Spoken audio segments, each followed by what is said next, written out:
Hello. Hello, everyone. Welcome to MindBody TV.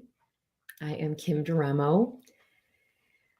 I am really grateful to be here today. I'm going to share on a topic I think is coming up for a lot of people lately regarding relationships. So let me just hop into, we'll go into Instagram today as well and share in there. How's everyone doing? I'd love to hear where you're tuning in from. Hello, Aphrodite, health coaching. Hello, in Facebook. All right, let's do that. All right, here we are broadcasting from MindBody TV. Welcome. I'm Kim Duramo. Yes, thank you. I would love to hear where you're from. Meryl from Southern California. We have Nadine. Paul from Vancouver. Layla. Someone from Montreal. Aphrodite. Awesome. Shaya, hello from New York. Florida, Lakeland, Florida, Colorado, Cortez, woohoo, the Netherlands, Rebecca, Germany, I love you, Kim, I love you too. All right, so I'm going to talk today about relationships and specifically how to allow an upgrade in your relationships by deepening yourself. So what happens a lot of times is we become more awakened, we realize where our relationships are out of alignment, or where like we're being lied to, or there's manipulation, or there's codependence, or there's just like falsehood, or where our relationships just really aren't serving us. Like I had an invitation a few weeks ago, and my first inclination was like, oh yeah, let me make this work. But as I kind of like thought about it, I was like, I'm really not feeling this as a 10 out of 10. Like, I don't really want to do it. I feel like I should do it, but I don't really want to do it. So, we didn't go forward with that. But as you become more awakened, you start to live from a deeper space. Where it gets glitchy is then we sort of like become frustrated with how our relationships are, right? We know how it could be. I could be living these authentic relationships, and here's what that looks like, and here's what that feels like, and you're letting that in. I could be in a mutual respecting relationship. And then we're like looking at what we have, and it's super frustrating. And so one of the things we do is we use the old operating system to try to create the new reality, meaning like, let me make it happen. Let me just have a conversation. Let me force this. And it's like, I'm going to speak my truth. Well, if there is a little tincture of like anger, righteousness, or frustration, it's not your truth. So then we get really frustrated because we're like, if this person could just see, or oh, this person is just so unconscious, right? What we don't see is we're projecting all of the unseen parts of ourselves onto these relationships. So the reality is, the truth is, our relationships are a mirror. Our relationships are a mirror. And so whether it's your relationship with your spouse, your relationship with your mother, or your relationship with like some neighbor, or, just a person maybe you're not as close to, those relationships can really trigger a lot of things in us.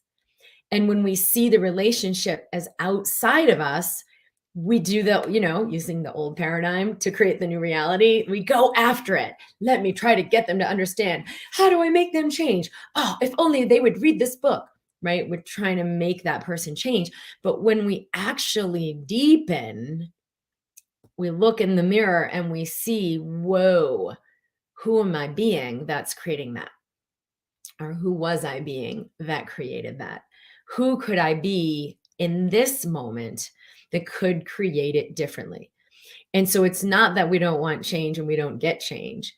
It's just that we look at who am I being is the change I'm looking for, instead of how can I get that person to be different. So I've seen a lot of people, especially when they find my work or they find my book, the MindBody Toolkit, and they read this and like so much awakens in them, that they'll then say, oh, how do I get my kid to read this? How do I get my husband to read this? And the actual reality is, go deeper within yourself with what comes up in you relative to your kid, with what comes up in you relative to your spouse, with what comes up in you relative to the repairman who maybe is like ripping you off or not communicating well, or who knows what's happening. Who am I being in this relationship? And so there's a few pieces first, right? Is like, how do I see them? How do I see them? Am I seeing them with judgment? Hold on one second. I'm just going to write this because the second piece is coming up, what I want to share. Am I seeing them with judgment, anger, frustration, right? Like you'll see your girlfriend like complain about her husband. Oh, he's just this and he's that and blah, blah. I can't get him to do this. And so complaining is a symptom that something's ready to change. So that's good news. But it's a symptom that you're still functioning from victimhood, right? So if you hear yourself complaining, you're in that sort of first stage of like, whoa, I'm aware of what I actually want. I'm aware that this is not serving me, but I'm still functioning from victimhood, lack, and separation. I'm aware this isn't serving me. How do I make a change? How do I go after it? How do I get them to understand? And it's this, clenched fist or like fear frequency or fight that we're approaching it from. Now, the tricky thing about that first stage, right? So there's like 3 stages of awakening. That first stage, we may have awakened, like, wow, I can see my mind and my body are related and something's going on in my body that I don't want. How do I make it change, right? That's why it took me like 2 years before I healed that autoimmune disease. It's like I was trying to heal myself from that old consciousness. So in that first stage, you got to realize you are not in the consciousness where you could comprehend the solution.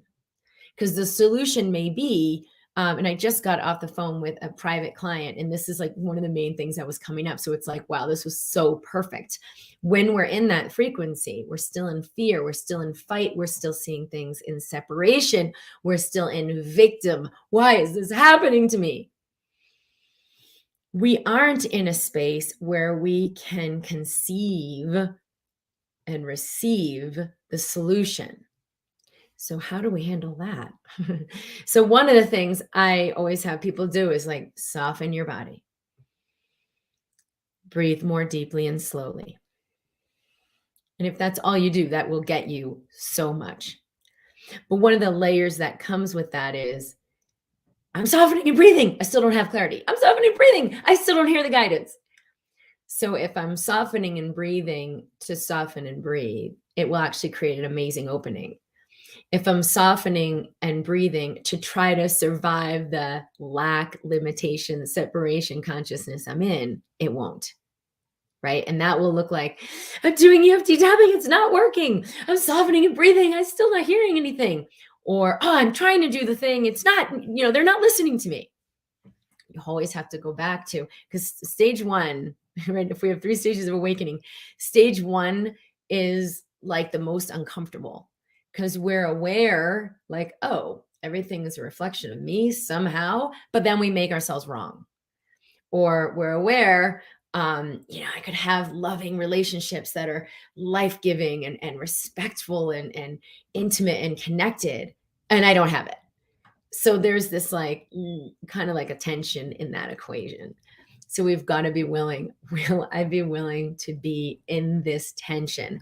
Will I be willing to be in this discomfort? And will I be willing to be in the not knowing? Because until we're willing to be in the not knowing, meaning how the hell does this work? I don't even know what this chick is talking about. She's up her butt. Until we're willing to be in the not knowing, like at least 2%, we won't have enough comfort. Comfort meaning ease, that we can hear the guidance. Cindy Lou said to do it for the purpose of doing it rather than doing it for an outcome. Exactly. Yeah, which is non-attachment, which is so hard to even ask of ourselves. You're like, but I have to make it different. Okay, so just 2% non-attachment, right? Okay, I can allow it to be different, but what if I were 2% more willing to be with it where it is, where I am? Because until we're, even slightly more willing to be where we are, as we are, how we are, we don't access our power where we are. Yeah, it seems like we'll access our power over here when we get better. I've got to be in non-attachment. But we can't access it over there. We can only access it where we are. Does my body know when agenda? Your body will know when you're living an agenda versus living your authenticity. But you won't consciously register that unless you're really present in the body. Because it might just be like a subtle, pressure on your chest. Oh, I want this thing to happen, but I've got an agenda, right? Like it's not okay if it doesn't happen. And you'll feel the unease in that moment. But if you're like, in the head, everything's good, everything's great, I'm moving ahead, you won't register that. You won't register the subtle cues from the body. Cindy Lou said, holy crap, this is so up for me right now. How intuitive. Cool. Barbara said, I find with the pandemic, since my views are not aligned with most of the world, when someone else wants me to comply with, say, getting a test before I see them, I said no, which was fine, and then began to lay out all the reasons, justifying. I could feel the resistance I was setting up. Any thoughts? Yeah. Share your answer without needing to justify. So if you share like, oh, you know what, that's not going to work for me. And it's not I wish I could, but, or, oh, yeah, I don't think so, right? It's you're checking in with who is the truth of who I am. Is that my organic choice? Is that my true self? No, that is not something I would do. Not willing to do that. Okay, so it's just like, that's not possible. So when we live from the small self, we're like, oh, I guess I could try harder to accommodate you, but no, I don't want to accommodate you. So we're in this like two like bipolar selves, right? One is like, I'll accommodate and just be nice girl. And then the other one's like, F you, I'm going to do what I want. But they're actually both aspects of the ego. So erase the chalkboard of that and consult the true self. Let me try it on. Maybe I hadn't thought about that, right? Maybe I thought about it from the like, I'm not going to do this. I'll never be like that. But what if I check in with my true self? Could I do that? And then you can know, right? If you just receive the question, you look, you're like, yeah, no, that's not going to serve me. That's going to contract me. So then it's just an answer, right? Like, is the sky blue? And you look and you're like, yes. Is this thing here? Yes. Is that way? No. So it's more of a checking in, and then you're just going to report like it's a yes or no, right? Yeah, that's not going to be a problem. Or like, oh, that's actually not possible. So it's objective. When you take the ego out of the equation, it's objective. And when you honor the objective truth that you are, that you don't have to give a justification. You don't have to give an excuse. You don't have to even get them to understand why. If it's your friend, they're going to respect you back. And if it's not, that's okay. Let them go. Barbara said, this really works. You helped me move energy that was crippling. I hear your voice guide me through the densities. Thank you. I'm here. So great. What do you do with the faults of others? Yeah. So how do we work with the faults of others? So same thing. If we're in stage 1, okay, where you're like, I'm getting some clarity, but I'm still living in separation, lack, victim. When this person has a fault, I'm like, I got to protect myself from them. I've got to maybe have them change. But in truth, when you come to like stage 2, which is, I'm going to receive all of it as it is, where I get my power. And now I can make a true choice from my wholeness, right? Versus from fight or flight or from fear. So I'm going to make a true choice from my wholeness. Maybe I step away from that relationship. Like, oh, there's this fault where this person can't be honest with me. So I'm not going to work with them anymore. Or I'm not going to be in a relationship with them anymore. You've got to look at the context of it. Maybe the fault is, oh boy, someone doesn't have good hygiene. And you're like, maybe we can work with this. Let's see what's possible. So you maybe give them some feedback like, oh, I would love it if you shaved your beard and it's nice and smooth and soft. And that's either a person who really cares about what you want or one who doesn't. And maybe you realize like, actually, it's not the most important thing to me. I love this person. I'm gonna stay anyway with this fault exactly as it is, or what we're calling a fault. Sometimes a fault is like something that is really not negotiable for you, where you're like, well, that's not going to work. So if it's not something that is able to change, get yourself in a different situation. It's always up to you. But in the victim in stage 1, it's not. You have no choice. You have no power. It's like, this other person is oppressing me, or you don't understand. They're just this way and I have no choice. When you're in stage 1, your ego is always going to convince you that you're limited, that you're powerless, that you have no choice, that you're a victim. And that's how you can be aware of, like, wait a minute, I'm not a victim. I'm just hiding out in stage 1, right? Because there's nothing wrong with being in stage 1, except when you think you're not. You don't know. So if you're like, right, I'm awakening. Stage 1 is like lots of realization, but I'm still living in victimhood. And so things like, oh my God, the world could fall apart. Let me go buy 3 years worth of food. Yeah, that's the right thing to do. But it actually doesn't feel fluid. That might be a stage 1. Not that you couldn't do that same choice from a higher consciousness, but it wouldn't feel like, this burden. And so whenever you notice I'm complaining, I feel powerless and I'm proving it to myself, arguing for the limitation, I'm not getting what I want and there's nothing I can do about it, like, that's when you're in stage 1. So how do we move into stage 2? And then Brenzian says, I have so much grief over lost relationships. Is that stage 1? Yeah, it can be, because you're still in the space of, I don't have what I need. I should have that thing and I don't. So honor your grief, which is kind of, this is the point, is how do I move beyond this? I have to welcome what's here with willingness, right? Not with rejection. And that's like a paradox to the brain, because it's like, no, I can't welcome what's here because that means I'll stay in a shitty relationship forever.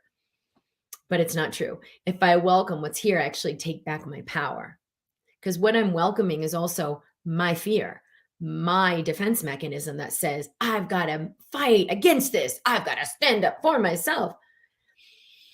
So if I let that go and I welcome what's here, I have clarity, I have power. And that's really all that's needed to make every change that needs to happen and rearrangement that needs to happen. So the first step to that is, okay, I'm going to look where I am. I'm going to realize I'm in an ego delusion.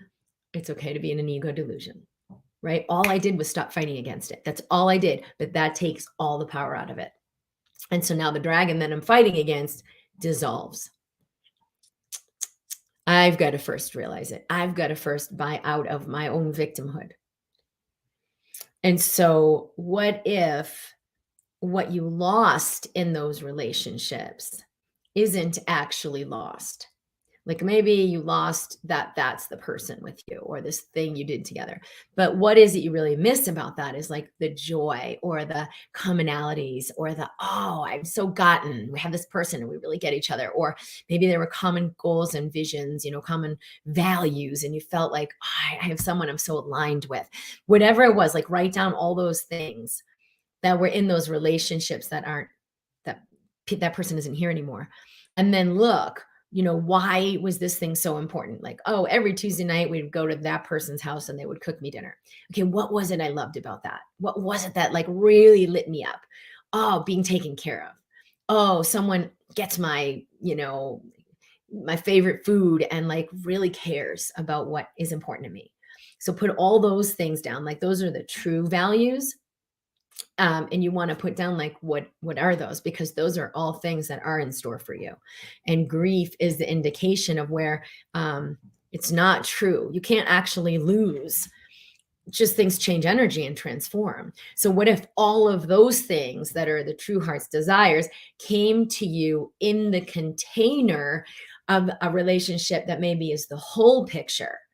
So if someone died, maybe that was the whole picture, but like, they're not here anymore. So this person is alive and you can do it with them.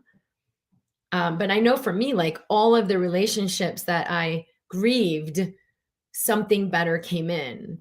And it was a relationship that had the container for all of that and even more. So sometimes it's like a reclaiming your power. Wait a minute. What if everything is here for me? Who would I have to be and how would I have to see it to know that? Is there anywhere else to buy your book besides Amazon? Is it at Maria's Bookstore in Durango? It's not at Maria's Bookstore in Durango, although I think we will do that soon. We just revised the cover, but you can go on my site at drkimd.com/book, and it's available there. I also wanted to add that for those in the Alive Woman course, or those who would like to be in the Alive Woman course, there's a whole piece in there on relationships, and specifically on how do we energetically realign, how do we realign our energy system to deepen in our true self, so that in the mirror of our relationships, something deeper shows up there. And this is huge if you are in a partnership or marriage or relationships, or even like family members, your mother, your child. Like, it is so massive how your energy alignment literally calls them to like buck you, or it calls them to like totally receive you. It's all in your imprint.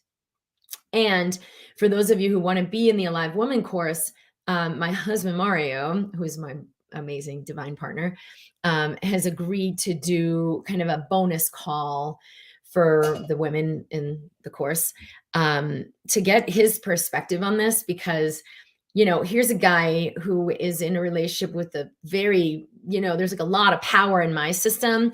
If I'm unconscious, it's going to hit like a brick. And how does he handle that? And how do we wake each other up rather than fight and battle each other?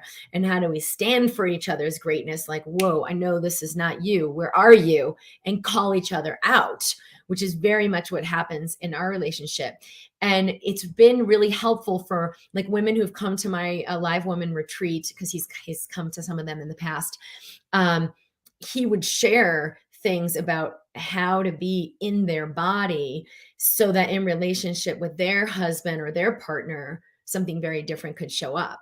And it was amazing what kind of feedback came up from the women. Like, wow, when I learned to own my energy, everything was different. And Mario's also like a master of communication. Like, we have this guy who does our internet, and he's been pretty checked out. I think he's really like lost in his own life drama and sadness and loneliness. But when he comes, he's like, yeah, I got like 30 minutes. So, I might only be able to get a couple things done. And Mario's like, oh my God, I've been waiting for 3 weeks for you to show up. But doesn't say that, but he's feeling like, you've got to be effing kidding me. And he'll immediately drop his guard and like invite the guy in and like, you seem really tense. How are you doing? And like immediately call the guy into a new relationship. And the guy ends up like doing so much for our service, which, kind of is like, you should be doing anyway, that he would not have been available to do. And it's always a matter of like, do I want to get what I truly need, or do I want to win the battle with this guy's ego? And he's really shown up so beautifully to like be willing to lose the battle, but not win the war, but like win the life, win the game. And it's a win-win, because the guy always feels so much better when he leaves here. So it's not about a battle and it's not about a war. It's about, how do I show up that's a win-win to, get what I really need from like the internet guy or whoever, my husband, my child, but to really honor them in the equation as well. So that course is at drkimd.com/alive. And there are, I think, 2 spots for the retreat group, which is also on that page, which is in May. And certainly in that group, we will be opening up your energy system and awakening you to many things. So you're in mastery of your system and actually creating what you want in your relationships. So the first piece I was going to say, so you got to see them. Like, am I in judgment of them? Because of course, when that guy shows up, Mario's like, oh my God, this guy's such a jerk. He's showing up. He's not even available to help me out. So you could have your own energetic, judgment and stuff. And if you don't know any of this stuff about yourself, just look at like how you feel about your mother, how you feel about your father. And like for some people, especially because if I work with people privately, as soon as this question comes up, and I'll feel in their energy field like, whoa, there's a lot of stuff with their mother or their father or this person, and they may be unaware of it and just say, "Oh, it was good.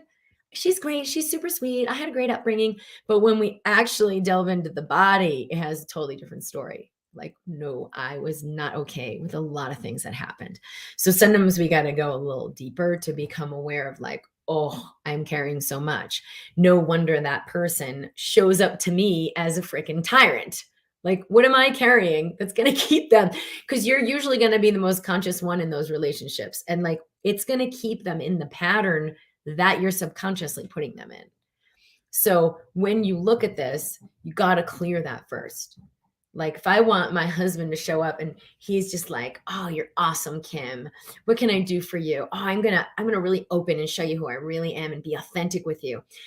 Who do I need to be? Well, I sure the hell need to let go of any judgment, resentments, past experiences I'm still holding. Like, I got to let that go because it's going to come up in the field. And that person is 100% of the time going to feel it 100%, even if they're unconscious of it.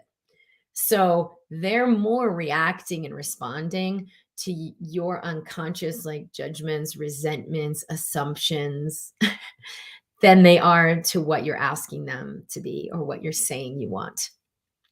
So if you really want to clean up your relationships, you got to look at, like, what am I holding on this person? Or what am I holding into, in my relationships with men? And so how do we get in stage 2 is, like, we've got to accept where we are, as we are, how we are right here, right now. Because the thing that we bring that keeps us locked in stage 1, I'm powerless. I've got to fight. I don't have what I need. I'm lacking. So it's like, how can I open and be at ease? I can't be at ease. And then you'll hear the ego argue like 35 reasons why I can't let go and be at ease. And your ego is going to be right about all of them, but it doesn't mean it's actually true.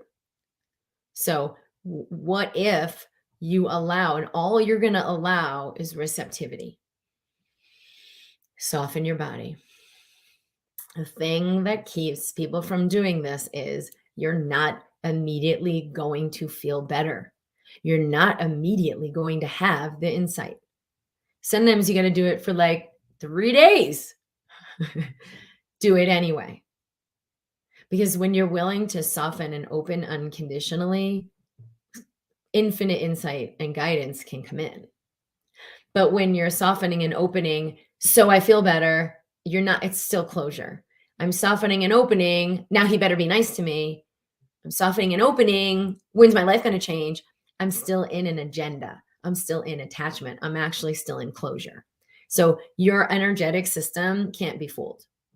It's a night and day difference between true openness and receptivity, even though I feel like shit. And yeah, I'll open, but it's conditional. So that's really how you allow that stage 2. Now, what happens in stage 2 is I'm aware of the changes I want. I know life is a reflection of me, but I'm open. So I'm beginning to get it, and I'm beginning to feel a little lighter. I'm beginning to see a little more clearly. Situation's still the situation, but I'm like, oh, insight. Oh, yeah, I am carrying this. See, it takes receptivity even to see what I'm carrying. Because it's like, no, I'm not carrying anything. It's his fault. No, I'm not carrying anything. She's just a bitch. Right? So the ego wants to defend itself, but you don't need to defend yourself. You're an infinite being. You're an infinite being of light. There's nothing to defend. You can look. Oh, yeah, I am carrying a lot of fear. Oh, I am giving him my power. I'm afraid he won't give me what I want. Right? So then how I show up is like needy girl or pushy, pushy girl. And that's going to, that's off-putting. That's going to trigger their ego. It's going to trigger their limitations. It's going to trigger their bipolar compulsive lying behavior, right? If it's maybe somebody really unconscious that you're dealing with. And this was an interesting conversation I had with someone who's like, no, this guy's a liar. So you have to realize in stage 1, the world is static. What is, this guy's a liar. I'm always going to have this problem. There's no way to get through it. Okay. But if you open, you're going to realize, oh, wait a minute. Here's a possibility. Here's a door to walk through, because everything is in flux. Everything, everything, everything. I've had such crazy examples of this. Like one woman I worked with privately was in a custody suit with her ex-husband, the dad of the child. And she was trying to move to another state with her now amazing marriage, right? She's got this beautiful man in her life. She's loved and respected. But what did this bring up? He's in this battle. It was a tug of war right at the second chakra of like, no, I'm going to fuck you. You're not going anywhere. He still held her. Where did he hold her? Through the tendrils of her fear. And what's going to trigger fear? Nothing's going to trigger fear. Like, I'm taking your child away. I mean, few things are going to trigger you. So how do I unwind when it's that much fear? Well, we did the work. We allowed the power to come back, and she felt all the fear of like her upbringing, her abusive father, the manipulations. She had had a rape in her past, so many pieces that she had to now receive, because she was still in defense, which has you be powerless. She had to receive all of it and let it move through her body, through and out of her experience. And he went the next day and they dropped the whole suit. It was months and months and months of her, just torturing her. The whole suit got dropped the next day, just like that. They found out one piece of information. It completely devalidated his story. Done. She's free. She moved. It was like that. But the point is, in stage 2, it will be like, well, the outer thing isn't changing, right? Like, okay, I feel a little more at ease, but my lab values still show that I have cancer. Okay, so you don't want to be in that. Just go to where the power is. All right, shit's still hitting the fan, but I feel a little more at ease with it. Stuff's still happening in my relationship, but I feel more insight. I have more insight. I have more power. I don't have the fear I used to have. So if what you focus on expands, take it and run with it. Let it be enough. And stage 3 is you're living the outcome. Like, you've shifted your energetic. So now your relationships show up in wholeness, show up in love, show up in mutual respect, show up in authenticity.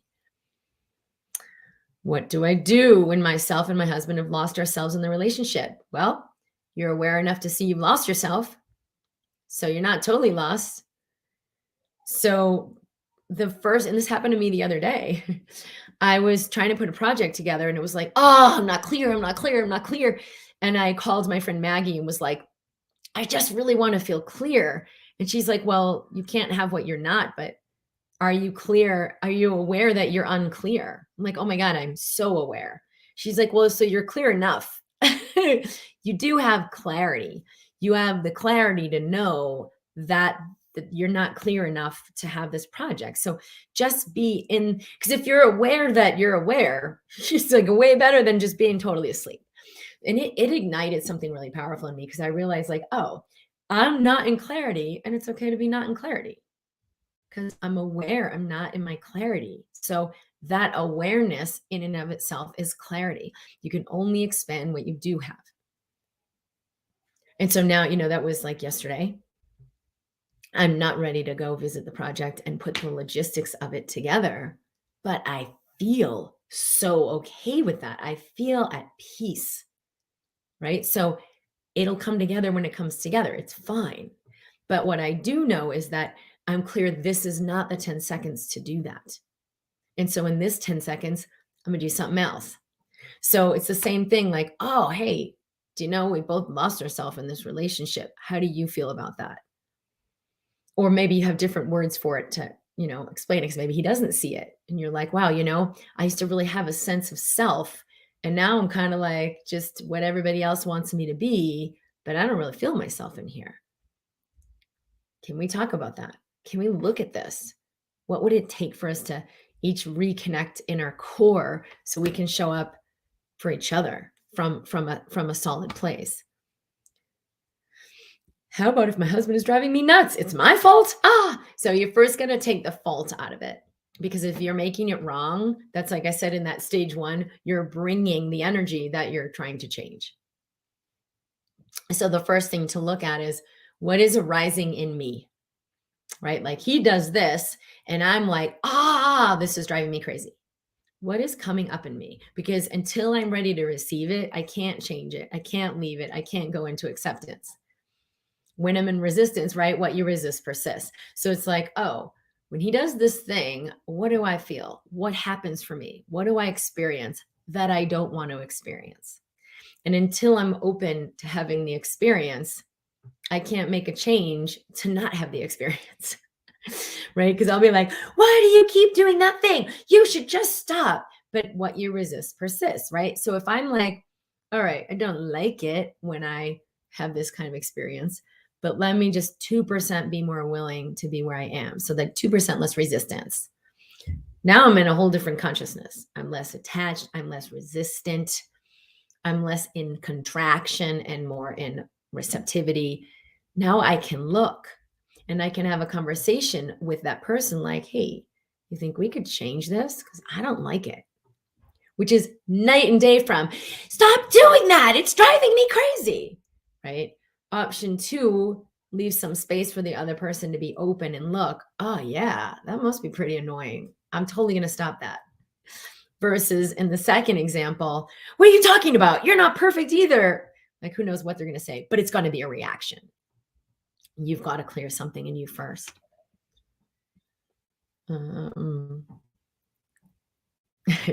Sorry, Laura.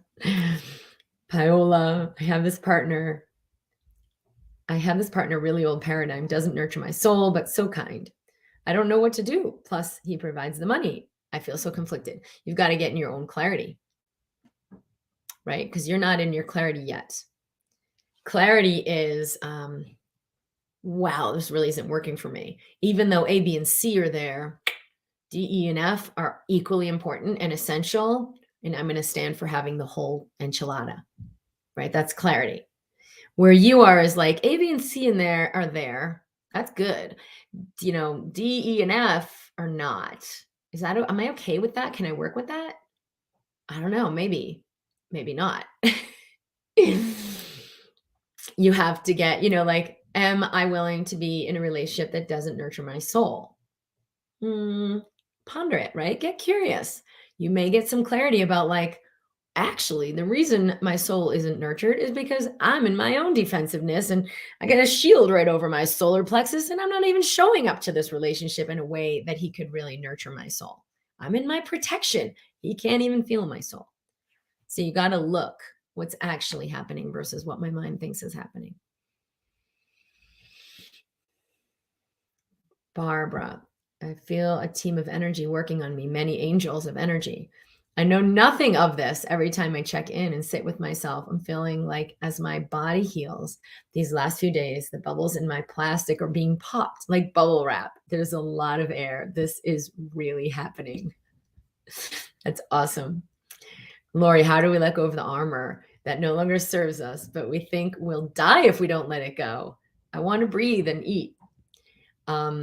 There's so many things, and certainly in the Alive Woman course, that's like what all the work and all the integrations are. There's like exercises we do when we go a lot deeper. And if all you do is soften your body physically, it's going to start you on that journey.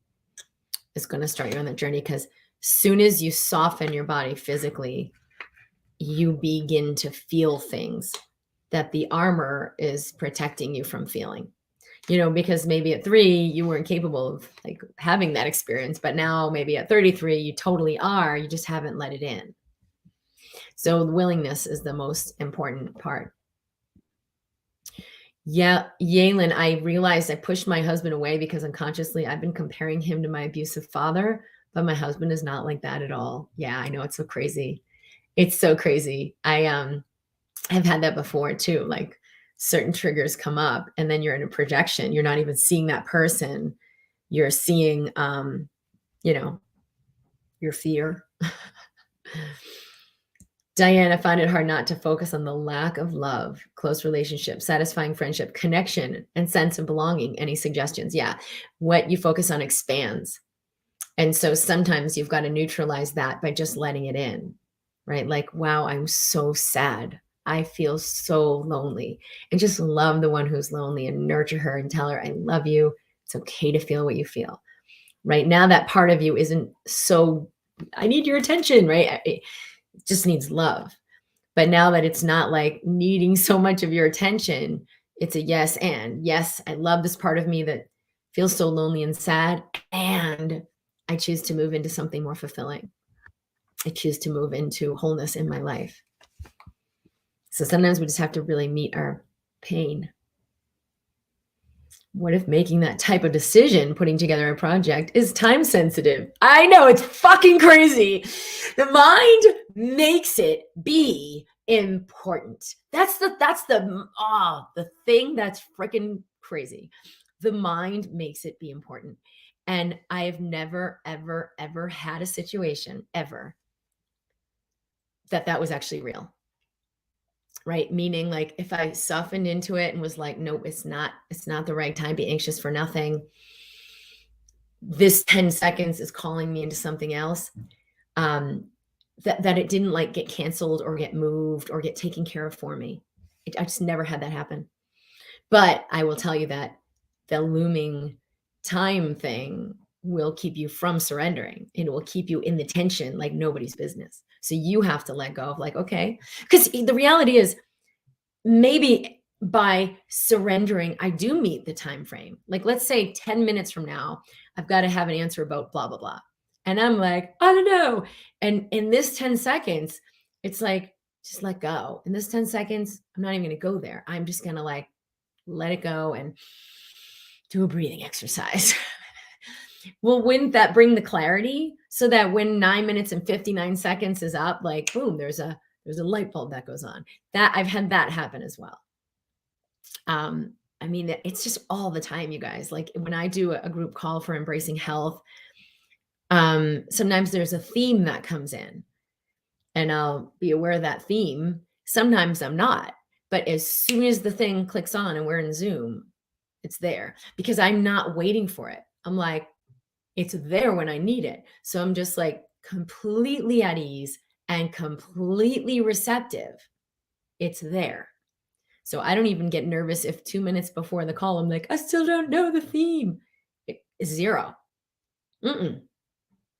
So don't buy into that. It's so crazy. May end up costing more if I wait till I'm clear. Yeah. What's it going to cost you? It's going to cost you your well-being to hold, right? To be like, right. What are you going to like say? It's going to cost you $1,000 and you're like, oh no. So I got to make sure I meet the deadline, right? So you're basically for $1,000 trade-off, you're like making yourself toxic and miserable in this moment, which is funny because most people would pay thousands of dollars just to feel better. So you realize like, okay, maybe I'm just willing to have it that way and to receive that $1,000 with grace and ease so I can pay it over there. That's okay. Because when you choose grace and ease in the now, it comes in every way in your life. It shows up. The resources show up, but you have to resource yourself. How do we see we are in protection? Yeah, so you maybe feel the tension or physical pain in your body, or you see yourself being defensive in your relationships, or you're complaining about something, or you're like, I just don't understand. Oh, it's so crazy. I had this one person in my life last summer. I just don't understand. Why can't you help me understand? And I was just sitting there. We were all at this big family dinner. And I was like, does she really think I'm going to play this game with her? And I just like sat there and breathed and relaxed. And the more I relaxed, the more like overtly abusive she became until she just literally stood up, screamed, had like a little tirade, and finally left the party. So, don't fall for it, right? But if that person were actually receptive to what she was asking me to explain to her, she could have, it would have looked very different. There was just no way I was going to go there because I'm like, there's zero receptivity, right? Tell me then, you explain it to me. So if you see yourself defending or judging, complaining, it's kind of all the same thing. Or you just feel the tension in your body. My bubble is so quiet. My bubble, but it's so quiet, no drama. Yeah, so you stay in a bubble so you don't let in the big bad world. But until you realize, Jennifer, what it's costing you, you won't dissolve that bubble. Mm-mm. Right? That's why you got to get more present in your body to actually see, oh my God, this, yeah, I'm protected, but this is not real aliveness. All right. I love you guys. I'm here every week for MindBody TV at 11 a.m. Mountain Time and in the MindBody community and Facebook. We've also been playing in Instagram and on my YouTube channel, Dr. Kim DeRamos. You can subscribe. Definitely hit the like button, hit the bell if you want to hear more when we go live, when I post a video. The more you click the subscribe if this is something that resonates with you, or leave a comment or hit the like in Facebook or in YouTube and Instagram. You know, the more people find this content, the more people will find this who are looking for information like this. I am at drkimd.com and you can subscribe for more updates and offers of what we have going on. We do, as I mentioned, have the Alive Woman course. My husband is going to be doing a special addition to that. He's an incredible, incredible, powerful man in a very conscious relationship. And I've seen him over the last years just become more and more conscious every day. And so he's going to just share his insight and feedback on being in relationship and with someone who you think like, well, they really don't get me, or, you know, from his take, it's like men want nothing more than to please their women. And it's impossible for them to do it when we're in our own contraction. And so, like, what can you do to open your man? It'll be a lot of insight on that. And that's going to be for those who are in the Alive Woman online program. For those who would like to accompany me at the retreat in Scottsdale next month, the dates are the weekend of May 18th, 19th, 20th, 21st. And there's still a couple spots left. And the information for that is also on the page at drkimd.com/alive. Thanks, Paige. Yeah, lovely that your dear husband will share. He is awesome and he's such a giver. And he's super, super insightful. I think this will be just a massive, massive contribution to women everywhere. So we don't have the date for that yet, but it's coming up soon. So be sure you're registered for the course if this resonates with you and you'd like to be there with us and ask questions. All right. Yes, this will be saved. Can we attend virtually? Yes, you'll be able to attend that call virtually. Oh, for the retreat. I don't know if that's what you're talking about, but yes, the Alive Woman course is what I created for those who aren't able to come to the retreat. So you're getting some of the nuggets of what we're doing at that work. And you'll have this call with Mario as well. All right. I love you guys. I am super excited to be connecting here with you. I'm sending you my love and just sending you my courage, because relationships can be really intense, especially in times like what we're going through now, where there's like intensification of people's fear and hostility and protections and programs. And it's really just a big moment to choose. Will I keep living from my programs and staying in limitation?